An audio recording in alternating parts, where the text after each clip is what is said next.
Welcome back. So start करते हैं question number 60 से। आज हम क्वेश्चन नंबर 60 से लेके 80 तक कवर करेंगे। सो क्वेश्चन नंबर 60 है ट्रांसपिरेशन के बारे में। ट्रांसपिरेशन के बारे में फर्स्ट स्टेटमेंट गिवन है कि ये वो प्रोसेस है जिसकी भी प्लांट की लीव्स होती हैं वो एटमॉस्फेयर में मॉइस्चर रिलीज करती हैं, वाटर रिलीज करते हैं। सेकेंड स्टेटमेंट है कि ये प्रोसेस तब अक्कर होता है जब प्लांट की लीव्स होती हैं, जो प्लांट होता है वो मैन्युफैक्चर करता है कार्बोहाइड्रेट्स फोटोसिंथेसिस के प्रोसेस से, और इसके कारण ट्रांसपिरेशन होता है। थर्ड स्टेटमेंट है कि वो प्रोसेस जिसमें कि एयर एंटर करती है प्लांट की लीव्स के अंदर और वाटर एस्केप करता है स्टोमेटा। स्टोमेटा छोटी छोटी ओपनिंग होती है प्लांट की लीव्स में। सो ये प्रोसेस होता है ट्रांसपिरेशन। सो सारे स्टेटमेंट यहाँ पे सही है ट्रांसपिरेशन के रिगार्डिंग। नेक्स्ट भी ट्रांसपिरेशन के ही स्टेटमेंट्स हैं। पहले स्टेटमेंट में बोला है कि जो भी हमने पहले कवर किया कि फोटोसिंथेसिस के दौरान ये अक्कर होता है। सेकेंड है कि फोटोसिंथेसिस सिर्फ सनलाइट में ही अक्कर होगा। फोटोसिंथेसिस करने के लिए प्लांट्स को सनलाइट सोलर रेडिएशन रिक्वायर्ड होता है, तो ये उसी टाइम में होगा जब फोटोसिंथेसिस हो रहा है। Transpiration mainly occurs during the day time. 95% of the transpiration occur in day time और ओनली 5% होता है वो नाइट में अक्कर होता है। तो मेनली यहाँ पे देते हैं, इसलिए स्टेटमेंट सही हो गया। अगर ये बोलता है कि सिर्फ और सिर्फ डे टाइम में अक्कर होता है तो ये स्टेटमेंट गलत होता। नेक्स्ट है कि evaporation continues through out the day and night. Evaporation हुआ कि जैसे ये प्लांट है, प्लांट की लीव से जो जा रहा है वो तो ट्रांसपिरेशन है, लेकिन नीचे ग्राउंड सरफेस है, यहाँ से भी कंटिन्यूसली वाटर इवोपोरेट हो रहा है। सो ये इस इवोपोरेशन की बात कर रहा है, तो ये नाइट में भी थोड़ी बहुत तो हीट रहेगी एटमॉस्फेयर में, तो नाइट में भी इवोपोरेशन होता रहेगा। सो अगेन यहाँ पे सारे स्टेटमेंट सही है। नेक्स्ट स्टेटमेंट है कि फाइटोमीटर यूज किया जाता है ट्रांसपिरेशन मेजर करने के लिए। फाइटोमीटर एक स्पेशल टाइप का इंस्ट्रूमेंट है जिसमें ऐसे कुछ पोर्ट सा एक लिया है आपने, यहाँ पे लगा दिए प्लांट्स, ये प्लांट्स लगाए हुए हैं यहाँ पे। अब हमें सिर्फ ट्रांसपिरेशन मेजर करना है, इवोपोरेशन को नहीं इंक्लूड करना है। तो इवोपोरेशन ना हो उसके लिए ये वाला जो एरिया है, ये वाला जो एरिया है, इस एरिया को कर दिया जाता है सील।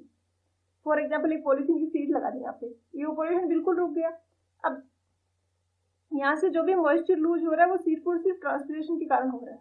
तो पहले हम इसका वेट मेजर कर लेंगे, कुछ टाइम बाद इसका वेट मेजर करेंगे तो कुछ कम होगा क्योंकि प्लांट्स ने कुछ वाटर एक्सट्रैक्ट किया है और वो वाटर रिलीज किया ट्रांसपिरेशन के फॉर्म में। तो इन दोनों का डिफरेंस जो होगा, पहले वाला वेट और कुछ टाइम बाद के जो वेट का डिफरेंस होगा वो होगा कितना अमाउंट ऑफ वाटर लूज हुआ है ट्रांसपिरेशन में। सो ये होता है फाइटोमीटर। तो कोई कंफ्यूजन नहीं आएगा आपको कि ये क्या मेजर करता है। यहाँ से सील कर देते हैं तो इवोपोरेशन होगा नहीं, तो ट्रांसपिरेशन ही होगा ऑब्वियसली। नेक्स्ट स्टेटमेंट में है कि लीजीमीटर इज यूज्ड फॉर एक्चुअल इवोपोट्रांसपिरेशन। लीजीमीटर भी फाइटोमीटर के जैसा सा इंस्ट्रूमेंट होता है, अरेंजमेंट थोड़े से डिफरेंट होते हैं। तो ये एक स्मॉल टैंक होता है, इस टैंक के अंदर यहाँ पे मिट्टी फिल की हुई है और इसके अंदर ये प्लांट्स लगाए हुए हैं। यहाँ पे दो अरेंजमेंट होते हैं, एक तो ये कि ये वाला है ये वाटर टाइट है, जो साइड वाली सरफेस है वाटर टाइट है, इधर से कोई वाटर का इनफ्लो या आउटफ्लो नहीं होगा। दूसरा ये कि अब यहाँ पे वाटर ऐड करेंगे जब, तो एक ग्रेविटेशनल वाटर होता है जो कि जो सॉइल होती है वो होल्ड नहीं कर पाती है और वो ग्रेविटेशनल फोर्सेस के कारण नीचे ड्रेन आउट हो जाता है। तो वाटर ऐड करेंगे तो कुछ अमाउंट ऑफ वाटर है वो ग्रेविटेशनल वाटर में वाटर है तो वो लॉस हो जाएगा। तो यहाँ पे एक ट्यूब कनेक्ट कर दी जाती है ताकि जितना पानी डाला उसमें से कितना पानी इधर गया वो मेजर कर सकते हैं। अब for example x amount of water total add किया, वाई उसने इस ट्यूब से हमने कलेक्ट कर लिया, इधर दूसरे टैंक में मेजरिंग टैंक से कनेक्टेड होता है। इन दोनों का डिफरेंस है। अब इसके अलावा जो कहाँ गया पानी, इसके अलावा जो भी है वो सारा है इवोपोट्रांसपिरेशन। इवोपोट्रांसपिरेशन के लिए ही लीजीमीटर यूज होता है। तो टोटल वाटर सप्लाई किया माइनस जितना वाटर यहाँ से ड्रेन आउट हो गया, उनका डिफरेंस होगा वो अमाउंट ऑफ वाटर है जो कि या तो ट्रांसपिरेशन में गया है या फिर इस सरफेस से यहाँ पे इवोपोरेशन में गया है। तो ये लीजीमीटर का अरेंजमेंट होता है। सो यहाँ पे है दोनों स्टेटमेंट सही, क्योंकि ये लीजीमीटर भी यूज होता है इवोपोट्रांसपिरेशन के लिए। नेक्स्ट क्वेश्चन है कि इनफिल्टर्ड जो रेन वाटर होगा वो कहाँ जाएगा। तो सबसे पहले तो वो वाटर लेवल को इंक्रीज करेगा फील्ड कैपेसिटी तक। फील्ड कैपेसिटी वो स्टेट है सोइल का जब सारा का सारा हाइग्रोस्कोपिक वाटर, कैपिलरी वाटर तो अवेलेबल है और ग्रेविटेशनल वाटर यहाँ पे नहीं है। तो जब किसी भी सोइल को वाटर ऐड करेंगे तो उसमें हाइग्रोस्कोपिक और कैपिलरी वाटर तो उस सोइल की पोर्स में हेल्ड हो जाएगा। उसके अलावा जो ग्रेविटेशनल वाटर है वो ड्रेन आउट हो जाएगा ग्रेविटेशनल फोर्सेस के कारण। जैसे यहाँ पे सोइल है तो ये जो ग्रेविटेशनल वाटर है वो नीचे चला जाएगा। तो इस सोइल का स्टेट अब है, इसका मॉइस्चर कंटेंट है फील्ड कैपेसिटी के इक्वल है। यहाँ पे फील्ड कैपेसिटी कहना चाह रहे हैं, फील्ड कैपेसिटी है यहाँ पे स्टेटमेंट, अपनी बुक में करेक्ट कर लीजिए इसको। सो फील्ड कैपेसिटी तक तो ये वाटर यहाँ पे हेल्ड होगा। इससे ज्यादा अमाउंट ऑफ जो वाटर डालेंगे वो वाटर जो इनफिल्टर होगा वो वाटर चला जाएगा नीचे, और नीचे जाके वो वाटर ग्राउंड वाटर को ज्वाइन कर लेगा। काफी नीचे चला गया परकोलेट होते होते, फॉर एग्जाम्पल यहाँ पे वाटर टेबल है तो अब यहाँ पे वो हेल्ड हो जाएगा, क्योंकि यहाँ पे नीचे होती है कोई इम्पेरियस लेयर होती है, इसके कारण ये यहाँ पे हेल्ड हो जाता है। इससे नीचे अब ये जा नहीं सकता परकोलेट करके। तो दोनों स्टेटमेंट ही सही हो गए कि रिप्लेनिश करेगा एग्जिस्टिंग सोइल मॉइस्चर को, जो डेफिशिएंसी है उसमें कमी है उसको कब तक, जब तक कि उसका मॉइस्चर कंटेंट फील्ड कैपेसिटी तक ना पहुंच जाए। जाएगा तो फील्ड कैपेसिटी से ऊपर सेचुरेशन तक, लेकिन धीरे धीरे वाटर नीचे परकोलेट भी तो हो रहा है, ग्रेविटेशनल वाटर तो हेल्ड कर नहीं पा रही है सोइल। तो अल्टीमेटली तो ये फील्ड कैपेसिटी तक ही रहेगा इसका वाटर कंटेंट। तो सारे स्टेटमेंट सही है यहाँ पे, तो आंसर हो जाएगा ऑप्शन सी। नेक्स्ट क्वेश्चन में करेक्ट स्टेटमेंट फाइंड करना है। ऑप्शन से यहाँ पे दिए। फर्स्ट स्टेटमेंट में बोला है कि जो मूवमेंट होता है वाटर का थ्रू द सोइल उसको हम बोलते हैं इनफिल्ट्रेशन, इसको बोला जाता है इनफिल्ट्रेशन। नेक्स्ट है कि द मैक्सिमम कितना वाटर कंटेंट जा सकता है, मॉइस्चर कंटेंट मैक्सिमम कितना हो सकता है किसी सोइल का, वो है फील्ड कैपेसिटी, जो हमने अभी एक्सप्लेन किया मैंने पिछले क्वेश्चन में ये। और थर्ड में बोला है कि जो भी वाटर है जो ट्रैप्ड है सोइल की वर्ड्स में वो सारा है ग्राउंड वाटर। जो भी ग्राउंड सरफेस के नीचे सोइल के लार्ज पोर्स में है, स्मॉल पोर्स में है, या हाइग्रोस्कोपिक वाटर है, वो सारा का सारा ग्राउंड वाटर होता है। तो ये लास्ट वाला स्टेटमेंट भी सही हो गया। ये ट्रैप्ड है, यहाँ पे ट्रैप्ड टी लिखना है यहाँ पे। Soil words is called ground water. So सारे के सारे स्टेटमेंट सही हो गए यहाँ पे। Next 65 question number. तो ग्राउंड सरफेस से नीचे ये soil water zone, intermediate zone और कैपिलरी फ्रिंज जोन कुछ इस तरीके से होते हैं। ये वाटर टेबल है, इसके नीचे की जो भी ये सोइल है ये सारी सेचुरेटेड है, ये सारी की सारी सेचुरेटेड है। अब जैसे कि फ्लूइड में हमने पढ़ा है कि ये कोई पोर्ट है, इसमें ये वाटर फील्ड है। अगर वाटर का लेवल ये है और ये कोई कैपिलरी बहुत ही कम डायमीटर की ट्यूब इसके अंदर रखी हुई है, तो ट्यूब में जो वाटर का लेवल होगा, ये पोर्ट में जो वाटर का लेवल है इसमें बीकर में इससे ज्यादा होगा, क्योंकि ये राइज हो जाता है एडहेसिव फोर्सेस के कारण। तो सेम ये चीज यहाँ पे होती है कि यहाँ पे जो वाटर है ये सोइल के पार्टिकल्स के बीच में जो पोर्स होते हैं ये भी कैपिलरी ट्यूब्स के जैसे रिएक्ट करते हैं, और यहाँ पे भी वाटर लेवल राइज हो जाता है। तो यहाँ पे जो ये वाली जो जोन है ये सारी की सारी सेचुरेटेड होती है, बट यहाँ से वाटर एक्सेप्ट नहीं कर सकते हम, क्योंकि ये नेगेटिव होता है यहाँ पे प्रेशर। जैसे यहाँ पे वाटर फ्रीली अवेलेबल होता है वैसे नहीं होता है, यहाँ पे कैपिलरी फोर्सेस के कारण हेल्ड होता है। सो ये हो गई कैपिलरी फ्रिंज जोन। इसके बाद इसके ऊपर की जो जोन होती है इसको बोलते हैं इंटरमीडिएट या वेडोस जोन, जो कि कभी होती है कभी कभी मिसिंग भी होती है। उसके ऊपर वाली होती है या सोइल वाटर जोन होती है। सो कैपिलरी फ्रिंज जोन है जो जस्ट वाटर टेबल के ऊपर वाली थी। ये वाली जो जोन थी कैपिलरी फ्रिंज जोन, ये हमेशा और हमेशा सैचुरेटेड होगी। यहाँ प्रेशर होगा वो एटमॉस्फेयर प्रेशर से कम होगा, बट यहाँ पे सैचुरेटेड होगी, नेगेटिव होगा यहाँ पे प्रेशर। तो ये जोन सैचुरेटेड होगी, कैपिलरी फ्रिंज जोन है। अब क्वेश्चन में देखते हैं ऑप्शंस क्या क्या है कि वाटर टेबल से ऊपर का जो सॉइल स्ट्रेटा होता है उसमें कौन कौन सी जोन होती हैं। तो कैपिलरी जोन भी उसी में है, ग्राउंड सरफेस से नीचे है और वाटर टेबल से ऊपर है।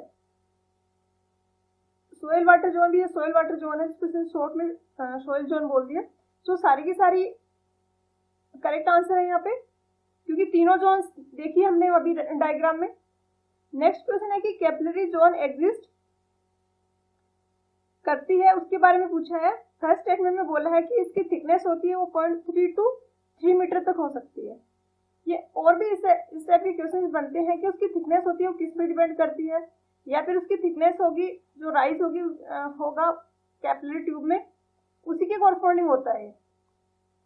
जैसे अगर स्मॉल डायमीटर की ट्यूब ली तो एच की वैल्यू ये होता है, एच का formula 4 sigma cos theta upon gamma G into D. तो ये डी के इनवर्सली प्रोपोर्शनल है। तो जितना डायमीटर बड़ा होगा कैपिलरी ट्यूब का उसमें राइज उतना ही कम होगा। सेम चीज सॉइल के लिए एप्लीकेबल होती है क्योंकि सेम कंसेप्ट है यहाँ पे। अब अगर लार्ज पार्टिकल्स है सॉइल के तो उनके बीच में जो फोर्स बन रहे हैं उनका डाया ज्यादा होगा, तो वहां पे एच की वैल्यू कम होगी। अब अगर हम कंपेयर करें सैंड, सिल्ट और क्ले में, तो किसमें सबसे ज्यादा होगी? क्ले के पार्टिकल सबसे छोटे हैं, तो वहां के फोर्स जो होंगे वो सबसे छोटे डायमीटर के होंगे, तो इसमें सबसे ज्यादा होगा, फिर सिल्ट में होगा, फिर सैंड में होगा। तो ये इनका सीक्वेंस होता है। उसके बाद नेक्स्ट स्टेटमेंट में बोला है कि मॉइस्चर कंटेंट होता है या फिर कांस्टेंट होता है। तो हमने भी पढ़ा कि पूरी की पूरी कैपिलरी फ्रिंज जोन जो होती है वो सैचुरेटेड होती है कैपिलरी फोर्सेस के कारण। वो एक्सट्रैक्ट करते हैं, ऊपर की तरफ अट्रैक्ट कर लेते हैं वाटर को, जैसे कैपिलरी ट्यूब में हो रहा था। तो यहाँ पे दोनों स्टेटमेंट ही सही हो गए। नेक्स्ट है अभी जो हमने डायग्राम देखा उसी से क्वेश्चन है कि ये 3 जोन गिवन है 1 2 3। अभी हमने देखा कि फर्स्ट को हम बोलते हैं, ये डायग्राम में ये जो फर्स्ट वाली जोन का इसको हमने भी पढ़ा कि इसको बोला जाता है सॉइल वाटर जोन। सेकंड वाली को वेडोस जोन या इंटरमीडिएट जोन, वेडोस जोन या इंटरमीडिएट जोन, और थर्ड वाली को बोला जाता है कैपिलरी फ्रिंज जोन। अब ऑप्शंस देखते हैं एक बार, ऑप्शंस में क्या गिवन है। यहाँ पे 1 को कैपिलरी जोन बोला है, इसमें तो गलत हो गया। सेकंड को इसने सॉइल जोन बोला है, तो सॉइल जोन वाटर जोन तो थी फर्स्ट वाले, तो ये स्टेटमेंट भी गलत। 3 को इंटरमीडिएट बोल रहे हैं, नहीं थे 3 तो कैपिलरी जोन है, ये भी गलत। तो करेक्ट पूछा है यहाँ पे, दिस स्टेटमेंट इज करेक्ट। तो करेक्ट तो यहाँ कोई सा भी नहीं है, तो 4 हो जाएगा, नन ऑफ दिस। सारे के सारे स्टेटमेंट यहाँ पे रॉन्ग है। नेक्स्ट क्वेश्चन नंबर 68 के स्टेटमेंट 1 में दिया है कि जो इनफिल्टर्ड वाटर सोइल की पार्टिकल्स पे ग्रेन्स पे जो रिटेन होता है मॉलिक्यूलर अट्रैक्शन के कारण, उसको पेलिक्यूलर वाटर बोला था, जिसको हमने भी बोला था हाइग्रोस्कोपिक वाटर जिसको बोलते हैं, वही पेलिक्यूलर वाटर होता है। ये as a thin film around the particles of soil store होता है कुछ इस तरीके से, और इसको प्लांट की रूट से एक्सट्रैक्ट नहीं कर सकती है। नेक्स्ट स्टेटमेंट में बोला है the portion of the follicular water easily abstracted by the root action of the plant. तो ये स्टेटमेंट हो गया गलत। हाइग्रोस्कोपिक वाटर को प्लांट की रूट्स एक्सट्रैक्ट नहीं कर सकती हैं, क्योंकि उसके लिए बहुत ज़्यादा नेगेटिव प्रेशर लगाना पड़ता है, और प्लांट की रूट्स की कैपेसिटी नहीं होती कि वो इतना ज़्यादा नेगेटिव प्रेशर एक्सर्ट कर पाए। थर्ड स्टेटमेंट में बोला है कि विल्टिंग तक प्लांट है वो, या प्लांट की रूट्स जो है वो वाटर एक्सट्रैक्ट कर सकती है सोइल से। तो हाँ, ये बिल्कुल सही बात है। विल्टिंग वो पॉइंट है जब सिर्फ और सिर्फ हाइग्रोस्कोपिक वाटर ही बचा हुआ है सोइल में। अभी हमने पहले ही पढ़ा था कि 3 टाइप के वाटर होते हैं, gravitational water, capillary water, hygroscopic water. Gravitational water large force में होता है, कैपिलरी फोर्सेस के कारण वो हेड नहीं हो पाता, ग्रेविटेशनल फोर्स लगता है और वो नीचे चला जाता है परकोलेट होते। जो कैपिलरी वाटर होता है वो मेनली प्लांट्स के लिए अवेलेबल होता है, सिर्फ और सिर्फ वही अवेलेबल होता है। तो कैपिलरी वाटर हेल्ड होता है कैपिलरी फोर्सेस के कारण, और ये स्मॉल फोर्स में होता है। थर्ड वाला है हाइग्रोस्कोपिक वाटर, जो कि इस तरीके से स्टोर होता है कुछ। तो ये हाइग्रोस्कोपिक वाटर जिसको पेलिकुलर वाटर भी बोलते हैं। अब वो कंडीशन जब ग्रेविटेशनल वाटर तो सबसे पहले निकल गया, कैपिलरी भी निकल गया, बचा हुआ सिर्फ हाइग्रोस्कोपिक। अब ये स्टेज आ गया है, ये भी नहीं है, ये भी नहीं है, सिर्फ ये बचा हुआ है। तो इस स्टेज को हम बोलते हैं विल्टिंग पॉइंट, और इस स्टेज को हम बोलते हैं कि ये नहीं है, ये दोनों है, तो इसको बोलते हैं फील्ड कैपेसिटी। तो प्लांट एक्सपेक्ट कर पाएंगे वो विल्टिंग और विल्टिंग पॉइंट तक कर पाएंगे। डी स्टेटमेंट है कि अवेलेबल मॉइस्चर है, कि जो मॉइस्चर अवेलेबल है फील्ड कैपेसिटी और विल्टिंग पॉइंट पे, जो भी मैंने एक्सप्लेन की सेम चीज है। तो यहाँ पे ये बी वाला स्टेटमेंट तो गलत हो गया, बाकी सारे स्टेटमेंट सही है। तो ऐसा कोई ऑप्शन तो है नहीं यहाँ पे, ऑल ऑफ दिस दिया है, लेकिन ऐसा नहीं होगा क्योंकि पेलिकुलर वाटर को प्लांट एक्सट्रैक्ट नहीं कर सकते। नेक्स्ट क्वेश्चन पे चलते हैं, क्वेश्चन नंबर 69। तो यहाँ पे फर्स्ट और सेकंड स्टेटमेंट तो वही है जो अभी हम डिस्कस कर चुके हैं, परमानेंट विल्टिंग पॉइंट और हाइग्रोस्कोपिक वाटर के बारे में। थर्ड स्टेटमेंट में दिया है कि डेप्थ ऑफ वाटर जो रिक्वायर्ड होती है, कितना डेप्थ ऑफ वाटर हम सोइल को सप्लाई करेंगे, उसका मॉइस्चर कंटेंट है वो फील्ड कैपेसिटी तक पहुंच जाए। फॉर एग्जांपल 50 है, 15 किसी सोइल का मॉइस्चर कंटेंट है और 20 उसकी फील्ड कैपेसिटी है, तो उसकी सोइल मॉइस्चर डेफिशिएंसी होगी वो 5 होगी। सो यही पूछ रहा है कि इसको सोइल मॉइस्चर डेफिशिएंसी बोला जाता है। तो यहाँ पे भी सारे स्टेटमेंट सही हैं। डी। नेक्स्ट क्वेश्चन है सोइल मॉइस्चर इक्विवेलेंट का। सोइल मॉइस्चर इक्विवेलेंट समझ लेते हैं पहले। जैसे कि ये कोई मास है और इसको अगर रोटेट किया जाए, ये v की वेलोसिटी से रोटेट कर रहा है, तो इस पे mv²/r अंदर की तरफ फोर्स रिक्वायर्ड होगा। तो या फिर हम ऐसे भी कह सकते हैं कि यहाँ पे जो ऑब्जेक्ट है इस पे mv²/r आउटवर्ड फोर्स लगेगा हर एक पॉइंट पे। तो अगर कोई सैचुरेटेड सोइल है, सबसे पहले सोइल का सैंपल लिया, उसको सैचुरेटेड किया और उसको यहाँ से कोई एक्सिस पास हो रही है, प्लेन जो है उसके परपेंडिकुलर, उस एक्सिस के बाद इसको रोटेट करवाया, तो क्या होगा, वाटर निकलेगा इधर, एस्केप कर जाएगा वाटर। तो अगर हमने सेंट्रीफ्यूगल फोर्स लगाया जो कि ग्रेविटेशनल फोर्स का 1000 टाइम्स है और इसको 30 मिनट तक रोटेट किया, 30 मिनट तक इसको रोटेट किया, ये mv²/r सेंट्रीफ्यूगल फोर्स होता है, तो ये इक्वल हो जाएगा 1000 इंटू m इंटू जी के। तो इस स्पीड से, यहाँ से वेलोसिटी आएगी, इस वेलोसिटी से इसको रोटेट किया तो पोर्स में से धीरे धीरे वाटर निकल के इधर एस्केप हो जाएगा। अब 30 मिनट के बाद में इसमें कितना मॉइस्चर बचा है, उस मॉइस्चर को बोला जाता है moisture equivalent. Basically field capacity का कुछ रिप्रेजेंटेशन टाइप था, पहले आए थे फील्ड कैपेसिटी से कंसेप्ट, 1910 में आया था ये कंसेप्ट, लेकिन अभी ये यूज नहीं किया जाता है क्योंकि फील्ड कैपेसिटी ज्यादा रिलेवेंट है और वो कॉमन भी है। लेकिन एक क्वेश्चन पुट अप किया है तो आपको पता होना चाहिए। तो कितना टाइम्स होना चाहिए फोर्स, 1000 टाइम्स ऑफ ग्रेविटेशनल। तो आंसर होगा option C. Next, the discharge of a river basin consist of surface run off from the river basin, उसके बाद बेस फ्लो जो होगा, और उसके बाद रिवर पे जो डायरेक्ट प्रेसिपिटेशन होगा वो भी रिवर में जा रहा है। तो ये तीनों के तीनों पार्ट हो जाएंगे रिवर के डिस्चार्ज के। अगर डायरेक्ट रन ऑफ की बात करें तो वही वाटर है जो सरफेस के ऊपर फ्लो हो रहा है, लेकिन इसमें जस्ट रिवर का डिस्चार्ज पूछा है तो इसमें सारे कंपोनेंट आ जाएंगे। तो आंसर हो जाएगा ऑप्शन डी। नेक्स्ट है कि कौन कौन से फैक्टर्स हैं जो अफेक्ट करते हैं, कौन कौन सी कैरेक्टरिस्टिक है बेसिन की जो कि अफेक्ट करते हैं रिवर के में जो रन ऑफ है, जो क्वांटिटी है उस बेसिन से, जो पर्टिकुलर बेसिन है तो उससे टोटल कितना रन ऑफ हो रहा है, उसकी क्वांटिटी को कौन कौन से फैक्टर्स अफेक्ट करते हैं।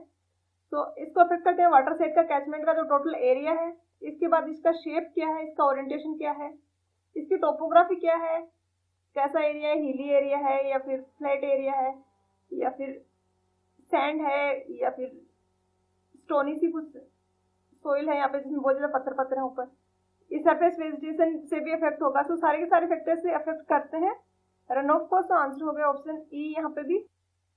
नेक्स्ट क्वेश्चन है डिस्ट्रीब्यूशन कोएफिशिएंट के रिगार्डिंग।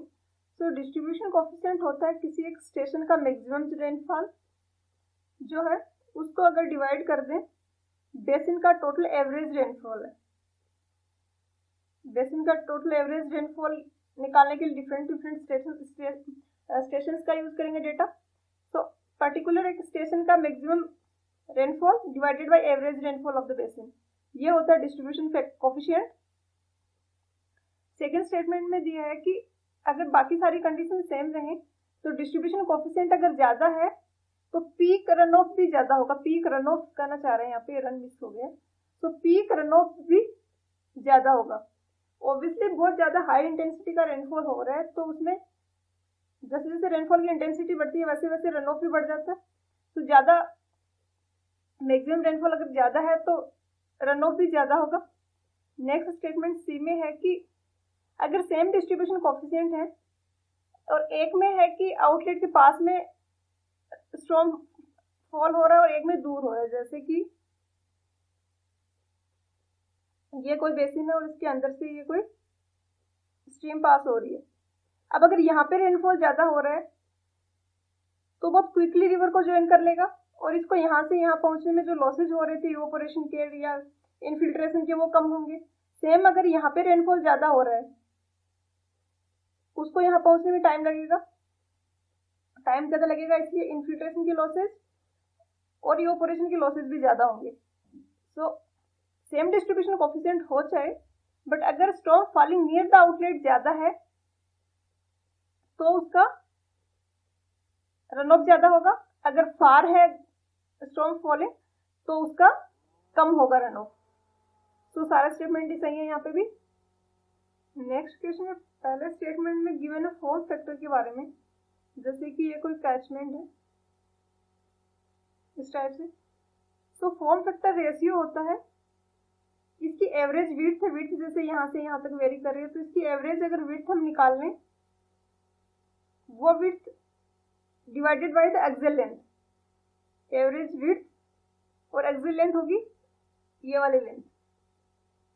तो average width divided by axial length will be equal to form factor. Next statement में बात कर रहे हैं कॉम्पैक्टनेस कोफिशिएंट की। कॉम्पैक्टनेस कोफिशिएंट होता है कि ड्रेनेज बेसिन, किसी कैचमेंट का ड्रेनेज बेसिन जो है उसका पेरीमीटर, एक तो ड्रेनेज बेसिन का पेरीमीटर और एक पेरीमीटर हम निकालेंगे सर्किल का। सर्किल का पेरीमीटर निकालने के लिए बेसिन का जो एरिया है, area of basin will be equal to area of circle. तो यहाँ से सर्किल की रेडियस निकल जाएगी और इसका फिर 2πr करके इसका पेरीमीटर निकाल लेंगे। तो कॉम्पैक्टनेस कोफिशिएंट होगा जो बेसिन है, जैसे ये वाला बेसिन अगर हम लेते हैं तो ये यहाँ से यहाँ तक टोटल लेंथ अगर हम मेजर करें तो ये तो हो जाएगा इसका पेरीमीटर डिवाइडेड बाय इसके एरिया को इक्वल करें सर्किल के एरिया के, वहां से r निकालें और यहाँ पे 2πr रखें। तो ये होता है compactness coefficient. Next statement C में है, सी में जो फॉर्म फैक्टर का हमने यहाँ पे लिखा है इसको शॉर्ट में विड्थ को w लिख रही हूँ और l को एक्सियल लेंथ को l लिख रही हूँ। अब इसको ऊपर नीचे अगर l से मल्टीप्लाई कर देंगे तो w इंटू एल आ जाएगा एरिया अपॉन एल स्क्वायर। तो a अपॉन एल स्क्वायर होगा फॉर्म फैक्टर। इस तरीके से भी हम फॉर्म फैक्टर को लिख सकते हैं जो कि था width upon axial length. Next में सेम इसी तरीके से इसने इसमें किया है कि a और p है एरिया और perimeter of the basin and the compactness coefficient.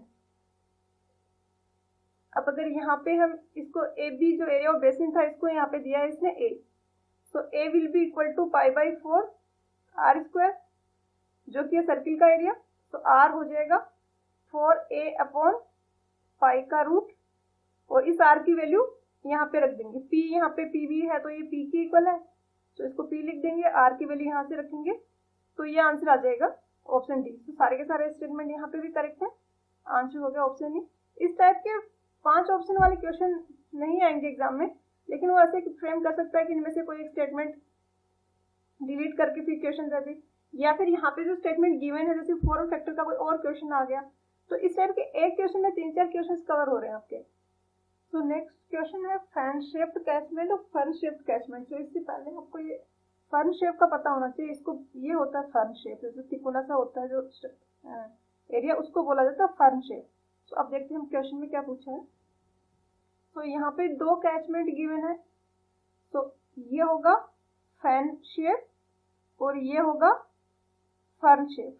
तो ये दोनों स्टेटमेंट तो सही हो गए, ए है वो फैन शेप है और बी है वो फर्न शेप्ड है। दूसरा डिस्चार्ज जो रन ऑफ होगा वो किस में ज्यादा होगा, तो रन ऑफ फैन शेप में ज्यादा होता है क्योंकि यहाँ पे सारी के सारी ट्रिब्यूटरीज सेंटर पे आ रही हैं, जबकि यहाँ पे ट्रिब्यूटरीज है वो ज्यादा लॉन्ग है। जैसे यहाँ से जो वाटर आएगा वो इस तरीके से आएगा तो यहाँ आने में उसको टाइम लगेगा और जब तक वो यहाँ से लेके यहाँ तक पहुंचेगा इस ट्रिब्यूटरी का वाटर है वो आगे निकल चुका होगा, इस पॉइंट से पास हो चुका होगा।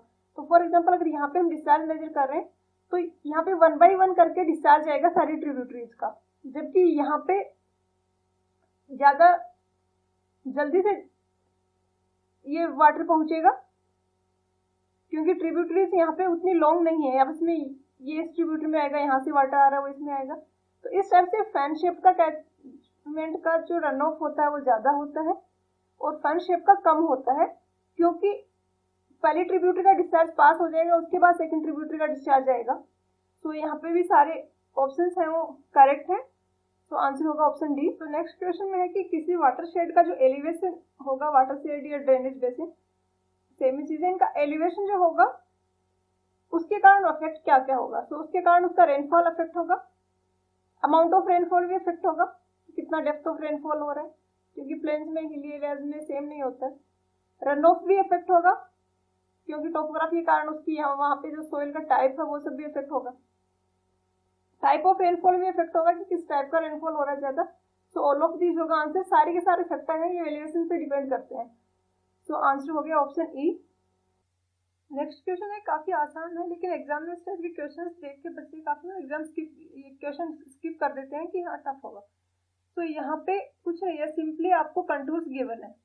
A1 एरिया लाइव कर रहा है कंटूर जिसका एलिवेशन 1900 है इससे लेके 1920 तक। A2 एरिया है वो ये वाला एरिया है, ये किस कंटूर के बीच में लाई कर रहा है 1920 टू 1940। अब फॉर एग्जांपल ऐसा मेरे पास कोई एरिया है जिसके एक एंड इस वाले एंड का एलिवेशन है 1920, ये A1 वाला एरिया मैंने मार्क किया, और इस एक एंड पे इसका एलिवेशन है वो 1900 है। तो हम क्या लें इसका एलिवेशन, तो एलिवेशन है एवरेज ले लेते हैं कि एक एंड का 1900 है, इसका 1920 है, तो दोनों का एवरेज ले लेते हैं। तो एवरेज लेंगे तो 1920 डिवाइडेड बाई 2, तो ये आ जाएगा 1910। अब हमें निकालना है एवरेज एलिवेशन, तो पहले एरिया का इंटू इसका एलिवेशन प्लस दूसरा इंटू इसका एलिवेशन, A2 इंटू एलिवेशन 2, इस टाइप से सबका करके डिवाइड कर दें एरिया से, तो आ जाएगा एवरेज एलिवेशन। जैसे हम एवरेज रेनफॉल निकाल रहे थे वैसा ही कुछ है। अब A1 को मल्टीप्लाई करेंगे 1910 से, A2 को किससे करेंगे 1940 और 1920 का एवरेज लेंगे तो ये आएगा 1936। A3 को करेंगे 1950 से, क्योंकि ये 40 है और ये 60 है, तो इन दोनों का एवरेज लेंगे तो 50 आएगा। तो इस टाइप से सबको सम करके डिवाइड कर देंगे टोटल एरिया से, क्योंकि हमें अल्टीमेटली चाहिए तो एलिवेशन है, तो एरिया तो कैंसिल आउट हो जाएगा और एलिवेशन अपने पास आ जाएगा। तो यहाँ पे ऑप्शन से आप देखो तो ऑप्शन ए है वो करेक्ट है, बाकी का आप खुद से करके देख सकते हो। सिंपली यही कंसेप्ट है, बहुत ही इजी क्वेश्चन है। तो नेक्स्ट क्वेश्चन पे चलते हैं। नेक्स्ट क्वेश्चन के स्टेटमेंट 1 में है कि कोई वेल ड्रेन्ड एरिया है और स्टीप एरिया है, तो उसमें खूब सारी ट्रिब्यूटरीज होंगी। तो अगर एरिया बहुत ज्यादा होगा तो वेलोसिटी ज्यादा होगी वाटर की और अपना स्पेस वहां पे ट्रिब्यूटरी फॉर्म कर लेगी। इसके कंपेरेटिव अगर फ्लैट एरिया में फ्लो हो रहा है तो वो सरफेस के ऊपर होता रहेगा और उसकी स्पीड बहुत ही कम होगी और वो चैनल सा नहीं बना पाएगा खुद से। तो वेल ड्रेन्ड वो होगा, वेल ड्रेन्ड, और जो स्टीप है ये वो कैचमेंट होगा जिसमें खूब सारी स्मॉल ट्रिब्यूटरीज हैं, क्योंकि वो क्विकली ड्रेन हो जाएगा। नेक्स्ट स्टेटमेंट में बोला कि स्ट्रीम डेंसिटी जो होती है किसी भी कैचमेंट की, स्ट्रीम डेंसिटी जो होती है ये होती है नंबर ऑफ स्ट्रीम। मतलब फॉर एग्जांपल कोई एरिया है 1 किलोमीटर,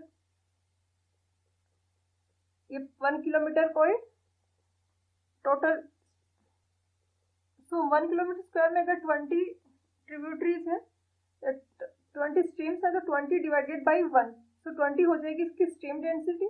नेक्स्ट स्टेटमेंट में बात करें ड्रेनेज डेंसिटी की। ड्रेनेज डेंसिटी निकालने के लिए टोटल लेंथ हम ऐड कर देंगे, जो भी स्मॉल छोटी बड़ी जो भी ट्रिब्यूटरीज है, पैरेलल है, इंटरमीडिएट है, जो भी स्ट्रीम है उन सबकी लेंथ कैलकुलेट कर लेंगे और उस लेंथ को, उस टोटल लेंथ को डिवाइड कर दिया जाए जो area of the basin, area of the basin को टोटल लेंथ से डिवाइड कर दें तो जो वैल्यू आएगी वो होगी ड्रेनेज डेंसिटी।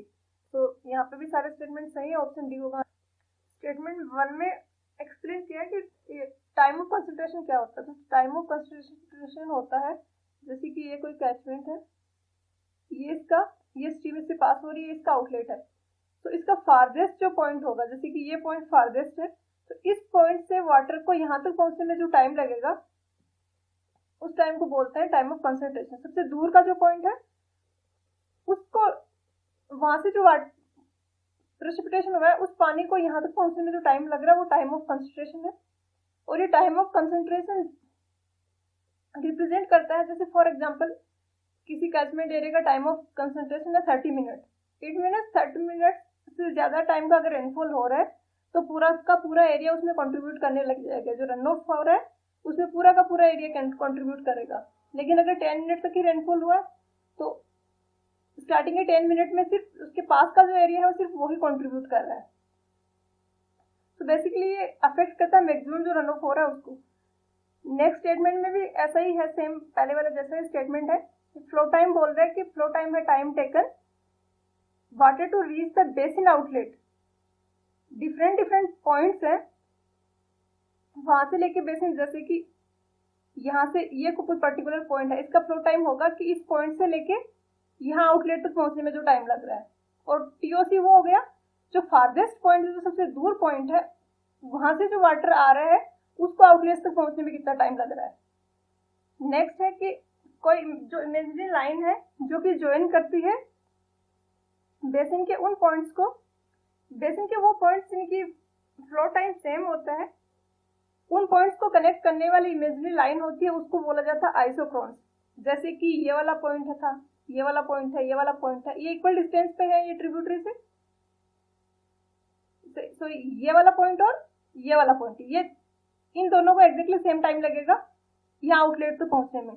तो इस टाइप के जो पॉइंट्स हैं उनको कनेक्ट करने वाली जो लाइन होगी, जैसे इस वाले पॉइंट को और इस वाले पॉइंट को, तो इस टाइप के पॉइंट्स को कनेक्ट करने वाली जो इमेजिनरी लाइन होगी उसको बोला जाता है आइसोक्रोन। और जो हाईएस्ट, ऐसे अगर पूरे कैचमेंट एरिया में हम आइसोक्रोन प्लॉट करें तो जो हाईएस्ट वैल्यू होगी आइसोक्रोन की वही हो जाएगा टाइम ऑफ कंसंट्रेशन। तो ये हो गए सारे स्टेटमेंट जो कि करेक्ट है। नेक्स्ट में है कि P टोटल प्रेसिपिटेशन है, L इनिशियल रिचार्ज है, G ग्राउंड वाटर है, तो रन ऑफ क्या होगा? काफी इजी सा क्वेश्चन है। प्रेसिपिटेशन में सारे लॉसेस माइनस कर दो तो जो बचेगा वो रन ऑफ आ जाएगा, P minus L minus G हो जाएगा रन ऑफ। तो ये था आज का लेक्चर वीडियो। नेक्स्ट में बाकी के 20 क्वेश्चंस करेंगे। अगर आप किसी और सब्जेक्ट के भी ऐसे सॉल्यूशन जानना चाहते हो तो नीचे कमेंट करके बताएं, मैं कोशिश करूंगी कवर करने की। Thank you.